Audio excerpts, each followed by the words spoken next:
میں 9 سال گھر سے باہر رہی ہوں, دھکے کھاتی رہی ہوں, میں 13-14 سال سے روڈ پہ رل رہی ہوں, اور پتہ نہیں معاشرے نے کیا کچھ کیا. لوگ جج کرتے ہیں کہ ہم ایسی ہیں ویسی, کوئی یہ نہیں سوچتا کہ 14 سال کی بچی جب روڈ پہ کھڑی ہوتی ہے بھوک کے مارے تو اس کی بھوک اس سے کیا کیا کرواتی ہے. ہم درخواست کرتی ہیں آپ سے, آئیں ہمارا ساتھ دیں, اور پھر وہ بہتر مستقبل 14 کے لیے. سال سڑک پر کھڑا ہونے سے جے پی ایم سی کا ڈاکٹر بننے تک بہت مشکل تھا. بانٹ لو ہر خوشی, ہاں یہی ہے عبادت, یہی بندگی. السلام علیکم. کیسے سب سے مزاج پہلے آپ کو دونوں کو, اور آئی مسٹ سے یہاں پر کہ آئی اپریشیٹ دا ورک, آپ جو کام کر رہے ہیں, پر میری امی جو ہے نا وہ آپ کا شو مس نہیں کرتی ہیں, تو مجھ سے زیادہ میری امی خوش ہیں کہ میں یہاں آئی ہوں. تو ماما دیکھ لیں, میرا سلام دیجیے گا. جی بالکل. اور دوسری دیکھیں, معاشرہ بدل رہا ہے. دیکھیں میں اس موقع پر صرف ایک بات آپ لوگوں سے اور اپنی قوم سے شیئر کرنا چاہتی ہوں کہ خواجہ سرا کوئی ویسٹرن ایجنڈا یا کوئی الگ چیز نہیں ہے, یہ ہماری کھوئی ہوئی ثقافت ہے جو ہم ڈھونڈ رہی ہیں. جب گورا ہم پر مسلط ہوا تھا تو اس سے پہلے مغل ایرا میں ہمیں رسپیکٹفل پروفیشن میں تھے, وہ کلونیل لا کے ساتھ ہم بھی پس گئے, تو ہم لوگ وہ کر رہی ہیں. اور تعلیم کی جہاں تک بات ہے تو تعلیم کی اپورچونٹیز تو دیکھیے اویلیبل ہی نہیں ہیں. آپ نے جس طرح کہا وہ بالکل درست ہے, لوگ کہیں نہ کہیں ہمیں انسان بھی نہیں سمجھتے ہیں, یہی سمجھ نہیں پائے آج تک. بالکل. اب جو ہم ادارہ چلا رہی ہیں جینڈر انٹریکٹیو الائنس, بیسیکلی وہ ٹرانس لیڈ اور لیڈ ادارہ ہے جس میں ہم خواجہ سراؤں کی فلاح و بہبود کے لیے, ان کی تعلیم کے لیے اور ان کی صحت کے لیے کام کر رہی ہیں. ساتھ ہی میں ہونے والے وائلنس پر میرے ساتھ پائل ابھی موجود ہیں, اور ان کو یہاں لانے کا مقصد بھی یہ تھا کہ سندھ کے اندر کتنے سالوں سے لوگ رہ رہے ہیں, خواجہ سرا رہ رہے تھے, ہوتا آیا, لیکن 2013 تک کوئی وائلنس ہیریسمنٹ کا کیس رجسٹر نہیں کرتا تھا. صحیح. اب میں ذرا تھوڑا سا واپس آتا ہوں جہاں سے گفتگو کا آپ نے آغاز کیا کہ آپ کی والدہ وسیم بادامی صاحب کو دیکھتی ہیں, پسند کرتی ہیں. اب اس کا مطلب ہے کہ آپ اپنی والدہ سے رابطے میں ہیں, آپ اپنی اب پرابلم یہ ہے کہ بہت سارے خواجہ سرا جن کو میں جانتا ہوں یا جن کے ہم نے انٹرویوز کیے, جن کے ساتھ ہم نے ریکارڈنگ کی, ان کے ماں باپ بھی ان کو اس طرح سے شاید اپنانے کے لیے تیار نہیں ہیں, اور وہ جو گرو ہیں ان کے پاس. تو اب یہ تو جب اپنے ماں باپ, یہ سوسائٹی کا اتنا پریشر ہے, تو اس پہ میں ضرور بات کرنا چاہوں گا. سوری مجھے بولنا پڑے گا کیونکہ اب تو آپ نے ایکسیپٹ کیا لو ہے, لیکن میرے خیال سے میرے پر ذمہ داری پوری کمیونٹی کی ہے. میں 9 سال گھر سے باہر رہی ہوں, دھکے کھاتی رہی ہوں, میں 13-14 سال سے روڈ پہ رل رہی ہوں, اور پتہ نہیں معاشرے نے کیا کچھ کیا. لوگ جج کرتے ہیں کہ ہم ایسی ہیں ویسی, کوئی یہ نہیں سوچتا کہ 14 سال کی بچی جب روڈ پہ کھڑی ہوتی ہے بھوک کے مارے تو اس کی بھوک اس سے کیا کیا کرواتی ہے. ہم درخواست کرتی ہیں آپ سے, آئیں ہمارا ساتھ دیں, اور پھر وہ بہتر مستقبل 14 سال سڑک پر کھڑا ہونے سے جے پی ایم سی کا ڈاکٹر بننے تک بہت مشکل تھا, ناممکن نہیں تھا. اور اپنی کمیونٹی سے یہی کہوں گی کہ کم آن, ہمیں پروف کرنا ہے کہ ہم سب کر سکتی ہیں, ہم تعلیم حاصل کر سکتی ہیں. اور دوسرا, ہمارے جس ملک میں ہم رہتی ہیں, جس مذہب سے ہمارا تعلق ہے, وہ ایک امن پسند مذہب ہے. اس کو مس یوز کر کے لوگ ٹارگٹ کریں وہ الگ ہماری بات ہے, لیکن اسلام امن سکھاتا ہے, اسلام پیار سکھاتا ہے, اور ہر ایک سے محبت کا درس دیتا ہے, ہر ایک کو انسان سمجھ کر برابری کے حقوق دینے کا درس دیتا ہے. ہمارے ساتھ زہرش بھی موجود ہے, مجھے یاد دلا دیا انہوں نے کہ 2012 میں ہم نے ایک پروگرام کیا تھا, اور وہ پروگرام اسی لیے تھا کہ مجھے بڑی عجیب و غریب باتیں سننے کو ملتی تھی. شاید آپ نے بھی یہ کبھی سنا ہوگا کہ خواجہ سرا کا جو جنازہ ہے, میں معافی چاہتا ہوں, تو اسی طرح کی باتوں سے پرسیپشن بنتا ہے نا کہ یہ لوگ انسان ہی نہیں, یہ پتہ نہیں کچھ اور ہی مخلوق ہے کوئی, کہ وہ آدھی رات کے وقت ننگے پیر لے کر جایا جاتا ہے, اور جو ہے نا وہ کھڑا کر کے دفن کر دیا جاتا ہے, اور اس طرح کی بہت ساری باتیں ہم نے سنی. اور پھر ہم ایک جنازے میں شریک بھی ہوئے, اس کو ہم نے اس کی تمثیل کاری بھی کی اور پھر دکھایا بھی کہ ایسا نہیں ہوتا. علماء سے بھی ہم نے بات کی, آج بھی عالم دین صاحب ہمارے ساتھ موجود ہیں. تو ذرا یہ بتائیے, یہ باتیں ٹھیک ہے نا, یہ سوسائٹی کے اندر اس طرح کی چیزیں مشہور ہیں, اور کیا کیا مشہور ہے خواجہ سراؤں سے متعلق؟ سوسائٹی سب سے پہلے تو اقرار صاحب, نائس ٹو میٹ یو. میں مائک آپ کے لیے ہولڈ کرتا ہوں. جی, مجھے یاد ہے ایٹ دیٹ ٹائم جب ہماری گرو کی ڈیتھ ہوئی تھی اور آپ جو ہے وہ اس پہ آئے تھے, اور وہ ایک پورا ایک کانسیپٹ جو ہے وہ آپ نے جو ہے وہ پوری میڈیا کے سامنے رکھا تھا کہ ٹرانسجینڈرز کا جو ہے وہ نماز جنازہ یا فرنل کیسے ہوتا ہے. تو اس سے بہت زیادہ چیزیں کلیئر ہوئی, اور آج جو ہے وہ لوگوں یہ بلکہ یہ ویژولز چل بھی رہے ہیں جس میں میں نے وہ نماز جنازہ پڑھی. ٹھیک ہے, تو اب جو ہے وہ لوگوں کے کانسیپٹ چینج ہو رہے ہیں, ایکسیپٹنس آ رہی ہیں, اور یہ ہمارے سامنے کمیونٹی کے پراؤڈز بیٹھے ہوئے ہیں جنہوں نے کمیونٹی میں نام کمایا. بٹ انفارچونیٹلی ایسی مثالیں کم ہیں جو کہ بہت کم زیادہ ہیں، ہونی کم چاہیے. ہیں، مگر قابل میں- فخر ہے لیکن مگر میں ایک بات کہوں گی سارا کی ہمیشہ ایک بات بہت اچھی ہے اور اس پہ میں اپریشیٹ کروں گی کہ سارا کہتے ہیں پاکستان کی پہلی ڈاکٹر تو وہ ضرور ہے مگر وہ پاکستان کی آخری ڈاکٹر نہیں انشاءاللہ ہے. بالکل صحیح, بالکل ٹھیک صحیح. ہے کیونکہ آپ نے ہمیشہ صرف ان گراؤنڈز میں ہمیں رکھا, اس مائنڈ سیٹ پہ رکھا کہ ہم صرف جو ہے وہ اسٹیریوٹائپ کام ہی کر سکتے ہیں, مگر ایسا نہیں ہے. ہم ٹرانسجینڈر آرگنائزیشن رن کر رہے ہیں اور یہاں پہ سارے ہمارے ٹرانسجینڈر امپلائیز ہی ہیں. بالکل. میں بھی جاننا چاہ رہا ہوں کہ کیا ایسی بات ہے جو آپ بھی سن کے حیران ہو جاتے ہیں اپنے بارے میں؟ یہی اسی طرح کی باتیں جو میں کہہ رہا ہوں. مگر میں حیرانگی تب ہوتی ہے کہ اب اتنے اویئرنیس آنے کے بعد, اتنے رائٹس موومنٹ اسٹرانگ ہونے کے بعد, اس کے بعد بھی ہمیں آج تک معاشرے میں انسان نہیں سمجھا جاتا. مطلب بہت سارے, میں کہتی ہوں کہ اکنامیکل امپاورمنٹ کی بات اگر ہم کرتے ہیں, ابھی تھوڑی دیر پہلے آپ کے سیگمنٹ میں بہت اچھی بات ہو رہی تھی کہ انہوں نے بہت سارے لوگوں کو امپاور کیا, تو ان کو ٹرانسجینڈر نظر کیوں نہیں آئے؟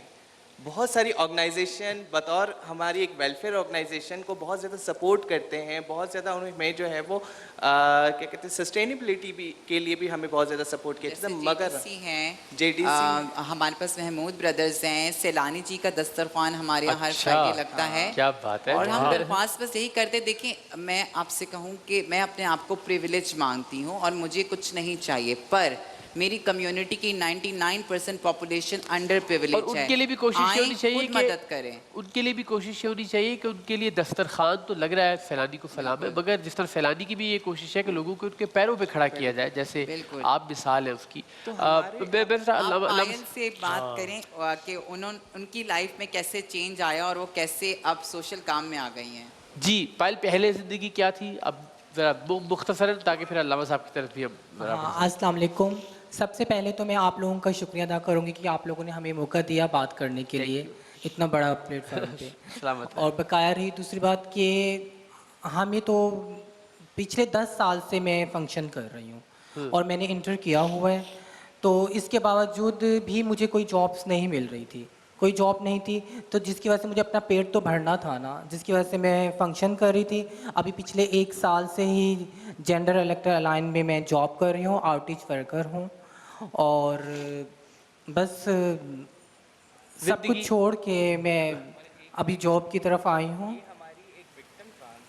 یہ ایکچولی سب سے امپاورڈ ٹرانس کمیونٹی کے ممبر ہیں جن کے 3 دفعہ تو صرف بال کاٹے ہیں, ان کو کبھی انصاف نہیں ملا, اور اینڈ میں کورٹ میں جا کر ہمیں بولا گیا کہ آپ لوگوں کے ساتھ اور برا ہو جائے گا, آپ معافی مانگ لیجیے. ظلم بھی آپ کے ساتھ ہوا. بال کٹنے کے بعد میں نے اور انہوں نے معافی مانگی ہے کہ ہماری جان چھوڑ دیے. یہ بس سینیریو ہے. مفتی صاحب, سب گفتگو آپ نے سنی اور ہم چاہتے تھے کہ آپ جیسی شخصیت یہاں موجود ہو جو کہ روشنی ڈالے, اور ظاہر معاشرے کی بہت رہنمائی ہو سکتی ہے. جو لفظ آپ ادا کریں گے, جو آپ فرمائیں گے, اسے یقیناً لوگ کچھ سیکھیں گے. یہ مسائل ہیں اس معاشرے کے, جس طرح انہوں نے سب نے متفقہ طور پہ کہا کہ ان کو انسان ہی نہیں سمجھا جاتا. عجیب و غریب سی کہاوتیں, عجیب و غریب سی کہانیاں ان کی زندگیوں سے متعلق.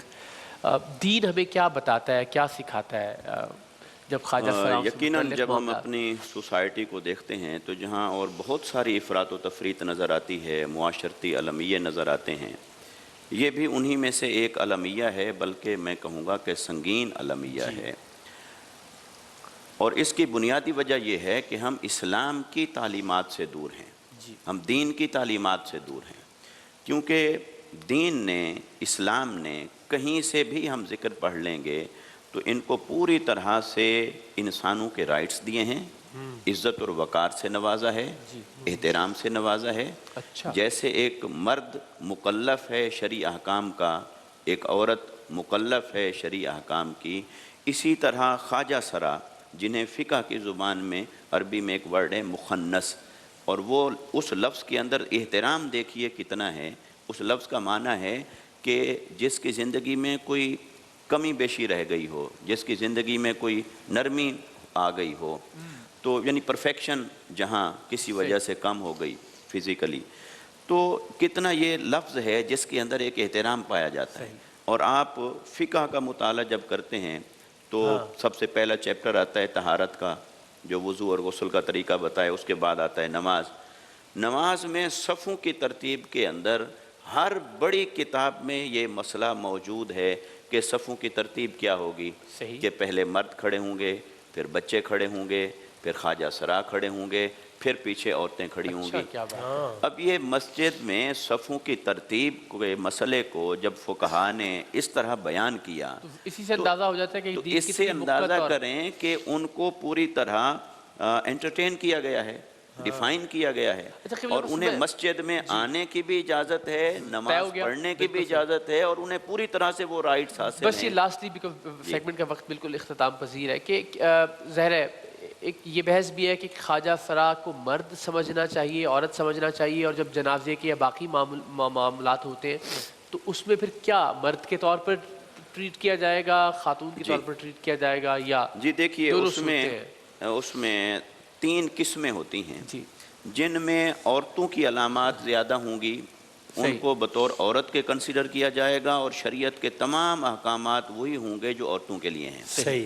جن میں مرد کی علامات ہوں گی ان کے اوپر تمام احکامات مرد کے ہوں گے، صحیح۔ اور جن میں علامات برابر درجے پر دونوں پائی جائیں اچھا۔ یا دونوں نہ پائی جائیں، جی۔ ایسی جہاں صورتحال ہوگی وہاں ان کے بارے میں بھی مخصوص احکام ہیں شریعت کے، انہیں بات ہے۔ شریعت کا مکلف بنایا، نماز بھی کیا پڑھیں، پیارا دین ہے ہمارا کہ ہر نماز موضوع پہ بھی جو ہے، ان کے لیے روزہ بھی ہے، ان کے یہ لیے ہے وراثت مذہب۔ بھی ہے، ان کے یہ لیے ہونا چاہیے۔ ان کے لیے شرعی احکام بھی ہیں، جنازہ بھی ہے، اور حتیٰ کہ آقا علیہ الصلوۃ والسلام نے جہاں معاشرے کو یہ تلقین فرمائی کہ ان کے ساتھ انسانی رویے سے پیش آیا جائے، وہاں خود ان کے لیے بھی تعلیمات ہیں کہ وہ تقویٰ کی زندگی اختیار کریں، وہ اللہ اور اس کے رسول صلی اللہ علیہ وسلم کی مگر تعلیمات کی معاشرے نے وائلنس کی بدقسمتی طرف سے نہ ظاہر ہے جائیں۔ کہیں قصور ان کا بھی کہہ سکتے ہیں، لیکن زیادہ مجھے لگتا ہے قصور معاشرے کا ہے کہ جس نے کوئی نہیں، آپشن اس چھوڑا ہی میں نہیں میں ان کے اگر لیے۔ کہوں کہ دیکھیں سب سے پہلی ذمہ داری بنتی ہے اس فیملی کی، جی، جس جی۔ فیملی میں ایسا بچہ تو پیدا ہوا فیملی نے تو انہوں نے جیسے اپنے باقی بچوں کی کیئر کی، صحیح، ان کی ویسے بھی ہی۔ اسی طرح درست گرومنگ بات۔ کریں، کیئر کریں، ان کو ایجوکیٹ کریں۔ پھر دوسرا رول سوسائٹی کا آتا ہے، پھر تیسرا رول اس میں ریاست کا ہے۔ ریاست اگر ان کو حالات کے رحم و کرم پہ چھوڑ دے اور سب نے اپنا کردار رول پلے ادا نہ نہیں کرے، کیا بدقسمتی سے۔ یقیناً تو بہت یہ- شکریہ مفتی صاحب، بڑی نوازش۔ بس میں صرف جاتے جاتے آپ سے پوچھنا چاہوں گا کہ آپ خود کو ایک عورت کے طور پہ، یعنی آپ جب بولتی ہیں تو آپ کہتی ہیں یا آپ کہتے ہیں؟ بس مجھے صرف ایسے I really love to pronounce myself as she. She, what about میرا یو؟ صرف ایک جواب ہے، میں اپنے آپ کو عورت ہی کہتی اور مانتی صحیح۔ ہوں۔ معاشرے نے بتایا ہے کہ مجھ جیسی عورت کو خواجہ سرا کہا جاتا ہے۔ کیا بات ہے۔ And what about you? بالکل ہم شی تو جب آپ اپنے بارے میں ذکر کر رہی ہیں، اپنے بارے میں بات کہتی کرتی ہیں ہوں، تو آپ ہاں، ایک کہتی ہوں۔ مؤنث کے طور پہ ذکر جی کر ہاں، رہی ہیں۔ بالکل، زندہ باد۔ اور ایسے لوگ بھی ہیں جو کہ یعنی خود کو مرد کہلانا یا مرد سمجھنا زیادہ بہتر سمجھتے یہ ہیں؟ تو پرسنل چوائسیز ہیں کہ آپ کون سا پروناؤنس یوز کرنا چاہتے ہیں۔